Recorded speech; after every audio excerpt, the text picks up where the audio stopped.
Canada visitor visa का इस time पे क्या ट्रेंड चल रहा है, क्या टाइमलाइन है और विजिटर वीजा में क्या गलतियां की जा रही हैं जो आपको गलतियां नहीं करनी चाहिए तो आपको विजिटर वीजा मिल सकता है, अदरवाइज आपको भी हो सकता है रिफ्यूजल का सामना करना पड़े। तो ये सारा सिनेरियो मैं आज आपको इस वीडियो में बताऊंगा। Bells Overseas, the sound of your future. Hello everyone, मैं कपिल भाटिया बेल्स ओवरसीज से। बेल्स ओवरसीज से आप हमारे से कोई भी क्वेरी कर सकते हैं, क्वेश्चन कर सकते हैं, नीचे कमेंट करके मैं हर कमेंट का आपको रिप्लाई करता हूं। तो बेसिकली अब देखने में ये है कि कनाडा विजिटर वीजा का रिफ्यूजल पीछे बहुत ज़्यादा रहा है और अभी भी रिफ्यूजल्स आ रही हैं, ऐसा नहीं कि रिफ्यूजल्स नहीं आ रही हैं। रिफ्यूजल्स मैं कह लूँ तो इस टाइम पे ऑलमोस्ट 50-50 का चल रहा है कि 50% वीज़ा अप्रूव हो रहा है, 50% रिफ्यूजल्स आ रही हैं, क्योंकि कनाडा अब विजिटर वीज़ा वैसे भी कम कर दिया उन्होंने। एक तो पीछे से एक रीज़न तो ये है, दूसरा रीज़न क्या है, फाइलिंग में भी बहुत सारी मिस्टेक्स हो रही हैं जो कि हमें नहीं करनी चाहिए। उसमें देखिए मेजरली क्या है कि जो आपकी फाइनेंशियल्स है, फाइनेंशियल्स को लेके इस टाइम पे कनाडा काफ़ी सॉलिड है, और दूसरा है आपका पर्पस ऑफ विजिट। ये अगर दो चीज़ें आप अच्छी तरह डेमोन्स्ट्रेट कर देते हैं कि आपका पर्पस ऑफ विजिट सॉलिड होना चाहिए, तो अगर पर्पस ऑफ विजिट सॉलिड है तभी आपको वो वीज़ा ग्रांट करेंगे। दूसरा है फाइनेंशियल्स।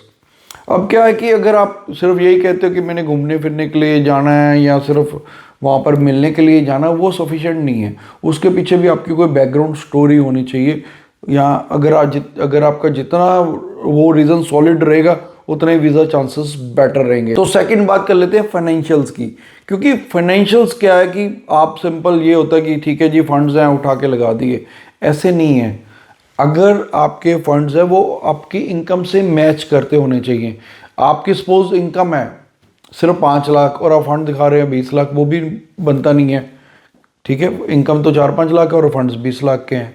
आपकी इनकम भी उसके अकॉर्डिंगली होनी चाहिए, आपकी आईटीआर उसके अकॉर्डिंगली होनी चाहिए। इसका बेटर वे है कि अगर आप सिंगल आईटीआर है तो आप अपनी वाइफ की भी साथ में आईटीआर भर सकते हैं, उसको भी साथ में क्लब करके दिखा सकते हैं आईटीआर, और दोनों का बिजनेस के प्रूफ साथ में लगाइए। अब अगर मान लीजिए आपके एग्रीकल्चर इनकम ही है तो उसमें भी दिखा सकते हैं आपके जो सपोर्टिंग डॉक्यूमेंट है साथ में। अगर आपका बिजनेस है तो आप दिखा सकते हैं कि मेरे करंट अकाउंट में सेविंग थी, मैंने वहाँ से ट्रांसफ़र किया है। और अगर आपका एग्रीकल्चर इनकम है तो उसमें बता सकते हैं इतने के जे फार्म था, इतने आपको इनकम आई है, उसमें से आपका इतना खर्चा हुआ, इतनी सेविंग्स हुई हैं। तो इसलिए आपको, या अगर आपकी जॉब भी है तो जॉब के अकॉर्डिंगली आप बता सकते हैं। तो उसमें आपको प्रॉपर जितना, देखिए उसमें दो चीज़ें हैं, एक कि आपके पास फंड्स और अगर उसका सोर्स भी आप साथ में बता पाओ उतना ही सॉलिड है। या अगर आपका बिजनेस है, बिजनेस के साथ में करंट अकाउंट या जीएसटी या ये वाले साथ में अगर प्रूफ अटैच करते तो आपकी वीज़ा सक्सेस उतनी ही बेटर होने की उम्मीद है। इसलिए विजिटर वीज़ा लेना है आज की डेट में चैलेंजिंग है, हर कोई नहीं ले सकता इस टाइम पे। तो विजिटर वीज़ा का अगर आपको फाइलिंग स्ट्रॉन्ग करनी है तो ही आपका वीज़ा आएगा। फिर भी अगर आपका कोई भी डाउट है, क्वेरी है, क्वेश्चन आप मुझे बता सकते हैं।